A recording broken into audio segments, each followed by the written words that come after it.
तो आज मैं आपको एक अनोखी रहस्यमय कहानी सुनाऊंगा। अगर आप चैनल पर नए हैं तो अभी सब्सक्राइब कर ले, क्योंकि यह मेरा दूसरा नया चैनल है। तथा कहानी पूरा देखे, अंत में एक अनोखा रहस्य छुपा है। धन्यवाद। तो सुनिए। एक घने और शांत जंगल में एक छोटा सा गांव था, जिसका नाम था विश्वासपुर। गांव के लोग महादेव पर अटूट विश्वास रखते थे। हर साल गांव के लोग मिलकर एक भव्य शिवरात्रि महोत्सव का आयोजन करते थे। इस साल महोत्सव की तैयारी चल रही थी, लेकिन गांव के सबसे बुजुर्ग व्यक्ति, जिनका नाम धर्मदेव था, बहुत चिंतित थे। धर्मदेव ने गांव वालों को बताया, मैंने एक स्वप्न देखा है, जिसमें महादेव ने मुझसे कहा है कि इस साल की शिवरात्रि का उत्सव केवल तभी सफल होगा जब हम एक ऐसा दीपक जलाएंगे जिसकी ज्योति कभी बुझेगी नहीं। गांव के लोग सोच में पड़ गए। एक ऐसा दीपक जो कभी न बुझे, ये कैसे संभव है?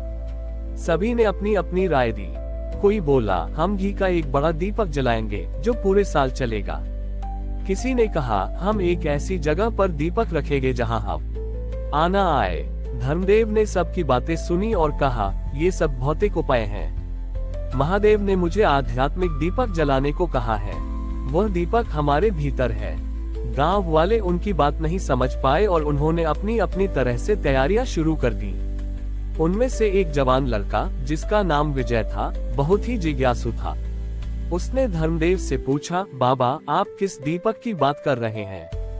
धर्मदेव ने विजय से कहा, बेटा, तुम कैलाश पर्वत की यात्रा पर जाओ और महादेव से स्वयं इस प्रश्न का उत्तर मांगो। विजय ने धर्मदेव की आज्ञा मानकर अपनी यात्रा शुरू की। रास्ते में उसे एक बहुत ही गरीब और भूखी महिला मिली, जो ठंड से कांप रही थी। विजय के पास केवल एक ही कंबल था, जिसे वह अपनी यात्रा के लिए लाया था। उसने बिना सोचे समझे वह कंबल उस महिला को दे दिया और अपने रास्ते पर आगे बढ़ गया। उसे अब ठंड लग रही थी, लेकिन उसके मन में एक अजीब सी शांति थी। आगे जाने पर उसे एक नदी पार करनी थी, लेकिन नदी में पानी बहुत था। तभी उसे एक प्यासा हिरण दिखा, जो पानी की तलाश में था। विजय ने अपनी प्यास की चिंता न करते हुए अपने पास रखी पानी की मटकी से हिरण को पानी पिलाया। जब वह कैलाश पर्वत के पास पहुंचा तो महादेव स्वयं प्रकट हुए। विजय ने उनके चरणों में सिर झुकाया। महादेव ने मुस्कुराते हुए कहा, विजय, तुम जिस शाश्वत दीपक की तलाश में आए हो, उसे तुमने जला दिया है। विजय हैरान हो गया। उसने पूछा, प्रभु, मैंने ऐसा कौन सा दीपक जलाया? उद्धरण चिन्ह। महादेव ने कहा, जब तुमने अपने स्वार्थ को त्याग कर एक भूखी महिला को कंबल दिया, तब तुमने करुणा का दीपक जलाया। जब तुमने अपनी प्यास की परवाह न करके एक प्यासे हिरण को पानी पिलाया, तब तुमने निस्वार्थ सेवा का दीपक तारांकन जलाया। यही वे दीपक हैं जिनकी ज्योति कभी नहीं बुझती। वे तुम्हारे हृदय में जलते हैं। विजय को अपनी गलती का एहसास हुआ कि वह एक भौतिक दीपक की तलाश में था, जबकि महादेव का संदेश कुछ और था। महादेव ने कहा कि सच्चा दीपक घी या बाती से नहीं, बल्कि प्रेम, करुणा और त्याग से जलता है। विजय वापस गांव लौटा और उसने अपनी यात्रा का अनुभव सबको सुनाया। गांव के लोग समझ गए कि धर्मदेव किस दीपक की बात कर रहे थे।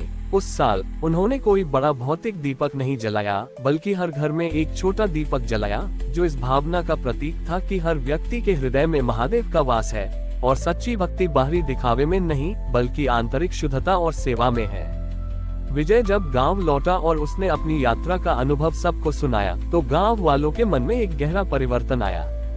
वे समझ गए कि अब तक वे शिवरात्रि का त्योहार केवल एक परंपरा की तरह मनाते थे, जिसमें बाहरी दिखावा ज्यादा होता था। इस साल उन्होंने फैसला किया कि वे सच्चे मन से उत्सव मनाएंगे। लेकिन विजय के इस अनुभव से एक नया विवाद खड़ा हो गया। गांव में एक बहुत धनी और अहंकारी व्यक्ति रहता था, जिसका नाम रुस्तम था।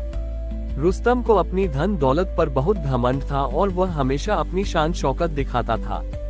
उसने विजय की बातों को नकार दिया और कहा, ये सब मूर्खतापूर्ण बातें हैं। महादेव को तो बड़े बड़े दान और भव्य पूजा पसंद है। मैं इस साल सबसे बड़ा यज्ञ करूंगा और दिखाऊंगा कि मेरा दीपक सबसे पवित्र है। रुस्तम ने गांव के लोगों को अपने साथ लाने की कोशिश की। उसने कहा, यह विजय तुम्हें गरीबी और सादगी की राह दिखा रहा है, लेकिन मैं तुम्हें समृद्धि की राह दिखाऊंगा। कुछ लोग, जो रुस्तम की धन दौलत से प्रभावित थे, उसके पक्ष में हो गए। इस तरह गांव दो हिस्सों में बंट गया। विजय और धर्मदेव ने मिलकर गांव के उन लोगों को समझाया जो उनके साथ थे। उन्होंने कहा, हम दिखावे के लिए कुछ नहीं करेंगे, हम सिर्फ अपने हृदय की शुद्धता को ही महादेव को अर्पित करेंगे। शिवरात्रि का दिन आया। एक तरफ रुस्तम ने एक विशाल यज्ञ और भव्य पूजा का आयोजन किया। उसने सोने और चांदी के बर्तन इस्तेमाल किए और सैकड़ों लोगों को भोजन कराया। दूसरी तरफ विजय और उसके साथ के लोगों ने गांव के सबसे पुराने शिव मंदिर में साधारण तरीके से पूजा की।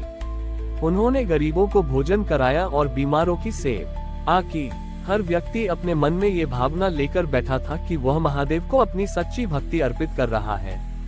रुस्तम की पूजा पूरे गांव में चर्चा का विषय बनी रही, लेकिन उसकी पूजा के दौरान अचानक एक तेज हवा का झोंका आया और उसकी विशाल यज्ञ की अग्नि बुझ गई। रुस्तम हैरान रह गया।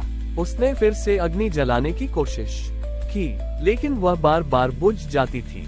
रुस्तम को समझ नहीं आया कि ऐसा क्यों हो रहा है। उसी समय विजय और उसके साथी अपने साधारण दीपक जला रहे थे। हालांकि हवा बहुत तेज थी, लेकिन उनके दीपक की लौ स्थिर थी और बुझ नहीं रही थी।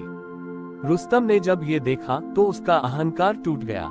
वह समझ गया कि उसकी पूजा में दिखावा था, लेकिन हृदय की पवित्रता नहीं थी। वह तुरंत विजय के पास आया और बोला, विजय, तुम सही थे। मेरा दीपक इसलिए बुझ गया क्योंकि वह अहंकार से जल रहा था, लेकिन तुम्हारा दीपक इसलिए जल रहा है क्योंकि वह सच्ची भक्ति और निस्वार्थता से जल रहा है। रुस्तम ने सबके सामने अपनी गलती स्वीकार की और उसने विजय से क्षमा मांगी। उस दिन गांव वालों ने ये सीखा कि भक्ति का अर्थ बाहरी दिखावे या धन दौलत से नहीं है, बल्कि यह हमारे हृदय में जलने वाले प्रेम और निस्वार्थता के दीपक से है। और रुस्तम ने उस दिन के बाद से दिखावा छोड़ दिया और अपनी दौलत का वो गांव के गरीब लोगों की मदद करने में लगाने लगा। रुस्तम का अहंकार टूट चुका था और उसने अपनी गलती स्वीकार कर ली थी। उसकी यह हार वास्तव में उसकी सबसे बड़ी जीत बन गई। उसने दिखावा छोड़कर सचमुच अपनी दौलत को गांव की भलाई में लगाना शुरू कर दिया। उसने गरीब बच्चों के लिए एक पाठशाला बनवाई, बीमारों के लिए एक छोटा सा औषधालय डिस्पेंसरी खोला और गांव में सबके लिए स्वच्छ पानी की व्यवस्था की। रुस्तम के इस बदलाव को देखकर गांव के लोग बहुत खुश हुए। जो लोग पहले उसका साथ दे रहे थे, उन्हें भी अपनी गलती का एहसास हुआ। वे अब विजय और धर्मदेव की बातों को सच्चे दिल से मानने लगे थे। एक दिन गांव में एक बहुत बड़ा सूखा पड़ा। इस बार यह सूखा इतना भयंकर था कि सारे कुएं और नदियां सूख गईं। पिछली बार की तरह गांव के लोग परेशान होने लगे। रुस्तम ने अपनी सारी दौलत लगा दी, लेकिन पानी का कोई इंतजाम नहीं हो सका। विजय और धर्मदेव ने मिलकर गांव के लोगों से प्रार्थना करने को कहा, लेकिन इस बार कोई चमत्कार नहीं हुआ। धर्मदेव बहुत चिंतित थे। उन्होंने महादेव से प्रार्थना की, हे प्रभु, हम सब ने अपनी गलती सुधार ली है। अब हम में कोई अहंकार नहीं है, तो फिर आप हमें पानी क्यों नहीं दे रहे हैं? उसी रात धर्मदेव को फिर से स्वप्न आया। महादेव प्रकट हुए और बोले, धर्मदेव, तुम सब ने बहुत कुछ सीख लिया है। तू मने करुणा, निस्वार्थता और त्याग का पाठ पढ़ा है, लेकिन तुम एक चीज भूल गए हो। तुम अब भी चमत्कार की उम्मीद कर रहे हो। तुम ये भूल गए कि मैं तुम्हें ज्ञान देता हूँ, शक्ति देता हूँ, लेकिन उसका उपयोग तुम्हें खुद करना है।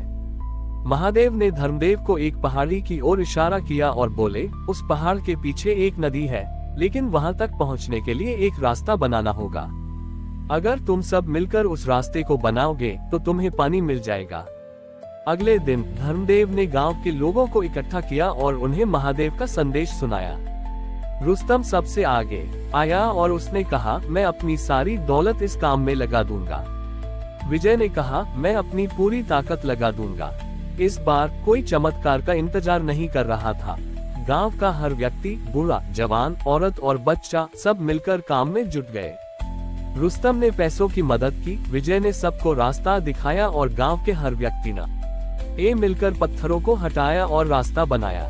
कई दिनों की मेहनत और लगन के बाद उन्होंने एक रास्ता बना लिया जो उन्हें नदी तक ले गया। जब उन्होंने नदी का पानी देखा तो उनकी आंखों में खुशी के आंसू आ गए। उन्होंने उस पानी को गांव तक पहुंचाया और इस तरह वे सूखे से बच गए।